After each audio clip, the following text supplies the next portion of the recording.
नमस्कार, मैं हूं नीरज कुमार और आप देख रहे हैं मी मीडिया न्यूज। वक्त हो गया है आज के ताजा तरीन खबरों का।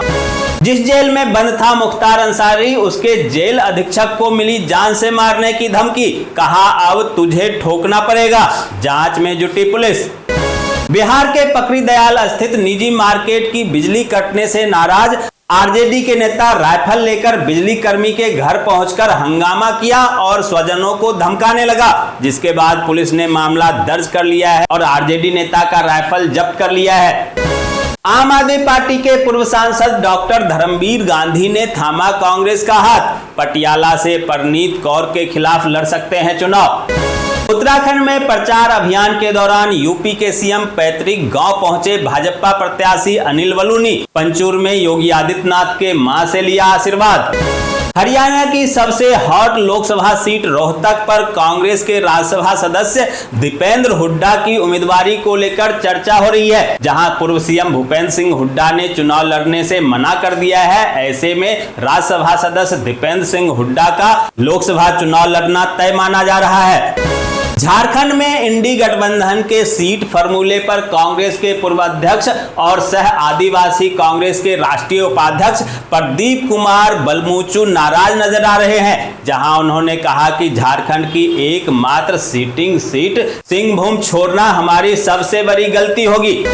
छत्तीसगढ़ में बीजेपी अभी तक पूर्व सीएम भूपेश बघेल को महादेव सट्टा ऐप, राशन सहित प्रदेश के सभी घोटालों का संरक्षक और कांग्रेस पार्टी के आला कमान का एटीएम बताती थी। वहीं अब बीजेपी ने एक साथ चावल मिलिंग, कोयला परिवहन और शराब घोटाले का मुद्दा उछालकर बघेल को चारों ओर से घेर लिया है।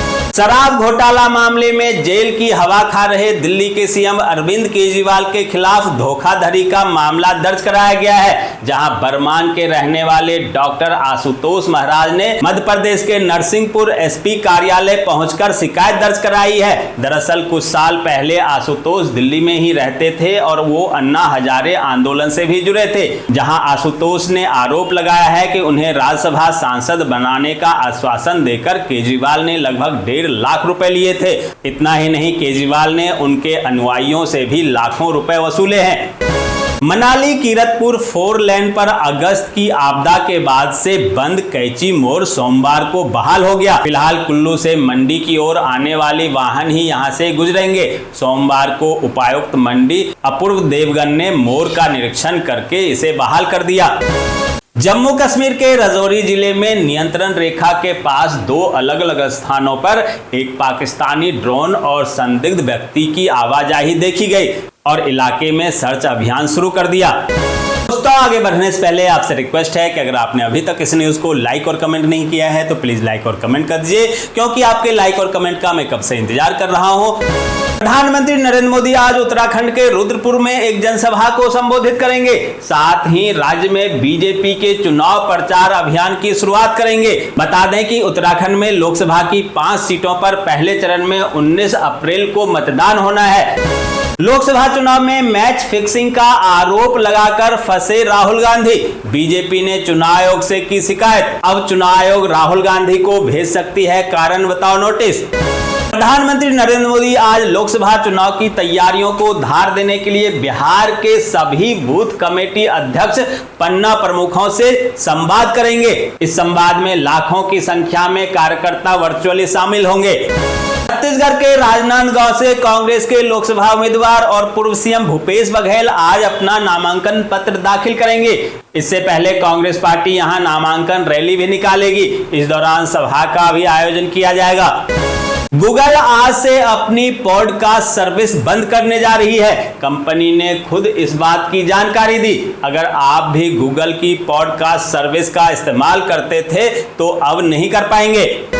हाल ही में कांग्रेस में शामिल बाहुबली नेता पप्पू यादव ने अपने लोगों से भावुक अपील करते हुए कहा है कि वो 4 तारीख को अपना नामांकन पत्र पूर्णिया से ही दाखिल करेंगे। वहीं उन्होंने लालू प्रसाद यादव से पुनः आग्रह भी किया है कि वह गठबंधन हित में पूर्णिया सीट पर पुनर्विचार करें। प्रधानमंत्री नरेंद्र मोदी आज एक बार फिर से राजस्थान के कोटपुतली में जनसभा को संबोधित करेंगे, जहां जयपुर ग्रामीण से भाजपा प्रत्याशी के समर्थन में मोदी जनसभा को संबोधित करेंगे।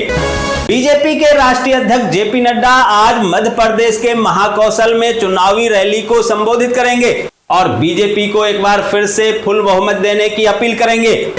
प्रवर्तन निदेशालय ने दिल्ली के सीएम अरविंद केजरीवाल को रॉज एवेन्यू कोर्ट में पेश किया तो ईडी ने यह भी आरोप लगाया कि पूछताछ के दौरान दिल्ली के सीएम अरविंद केजरीवाल ने कहा था कि आपके संचार प्रभारी विजय नायर उन्हें नहीं बल्कि कैबिनेट मंत्री और सहयोगी आतिशी और सौरभ भारद्वाज को रिपोर्ट करते थे और नायर से उनकी बातचीत सीमित थी। अब माना जा रहा है कि आतिशी और सौरभ भारद्वाज की भी मुश्किलें बढ़ सकती है। केंद्रीय गृह मंत्री अमित शाह ने जोधपुर में कहा कि कांग्रेसी नेता राहुल गांधी को अब लोकतंत्र के बारे में बात करने का कोई अधिकार नहीं है, क्योंकि उनकी दादी और पूर्व प्रधानमंत्री इंदिरा गांधी ने आपातकाल के दौरान लाखों लोगों को जेल में डाल दिया था और राजनीतिक दलों पर प्रतिबंध लगा दिया था। साथ ही शाह ने दिल्ली में रामलीला मैदान में लोकतंत्र बचाओ रैली को लेकर इंडी गठबंधन पर भी पलटवार करते हुए कहा कि कितने भी दल इकट्ठा कर लो, आएगा तो मोदी ही। बिहार में मैट्रिक परीक्षा में ग्रामीण क्षेत्र के छात्र छात्राओं का रहा जलवा, जहां बिहार विद्यालय परीक्षा समिति द्वारा रिजल्ट जारी करने के बाद सफल हुए छात्र छात्राओं में उत्साह देखने को मिला। वहीं शांति पब्लिक स्कूल दान चकला में सफल छात्र छात्राओं को बधाई दी गई, जहां प्रचार राजदीप ने बताया कि हमारे यहां से कुल 60 विद्यार्थियों ने मैट्रिक परीक्षा में भाग लिया। उनमें से 52 विद्यार्थी फर्स्ट डिवीजन से पास किए। इसमें 18 विद्यार्थियों ने 400 से ज्यादा अंक प्राप्त किया है। वहीं सौर बाजार प्रखंड अंतर्गत बुद्ध महात्मा पब्लिक स्कूल दान चकला के छात्र प्रशांत कुमार ने 361 अंक प्राप्त करके अपने और अपने शिक्षक का मान बढ़ाया। प्राचार्य प्रीतम कुमार ने बताया कि प्रशांत कुमार ने अपने और अपने कोचिंग संस्थान का नाम रोशन किया है।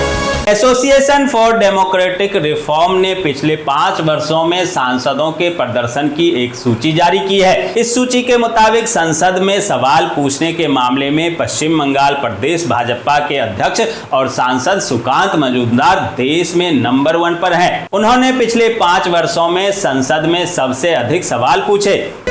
महाराष्ट्र में बीजेपी और एकनाथ शिंदे शिवसेना के बीच ठाणे, पालघर, रत्नागिरी, सिंधुदुर्ग, नासिक, संभाजीनगर और धाराशिव सहित 6 लोकसभा सीटों को लेकर गतिरोध जारी है। समस्या को सुलझाने के लिए मुख्यमंत्री एकनाथ शिंदे और देवेंद्र फडणवीस के बीच अब तक 3 दौर की बातचीत हो चुकी है, लेकिन कोई सहमति नहीं बन पाई है। वहीं सीएम शिंदे और डिप्टी सीएम फडणवीस ने संकेत दिया है कि अब इसका समाधान केंद्रीय गृह मंत्री अमित शाह के हस्तक्षेप के बाद ही निकल पाएगा।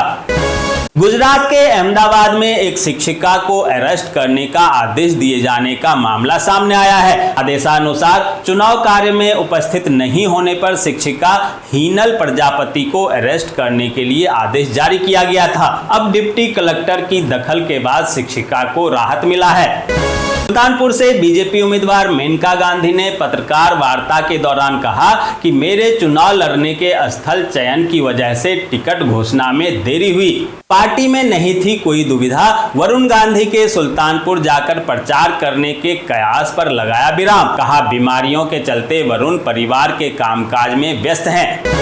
तो ये थी आज की ताज़ा-तरीन खबरें। ऐसे ही खबरों से अपडेट रहने के लिए चैनल को सब्सक्राइब कीजिए, नोटिफिकेशन बेल को दबाइए, वीडियो को लाइक कीजिए और ज़्यादा से ज़्यादा शेयर कीजिए, ताकि देश और दुनिया के तमाम खबरों से आप और आपके जानने वाले रह सकें अपडेट।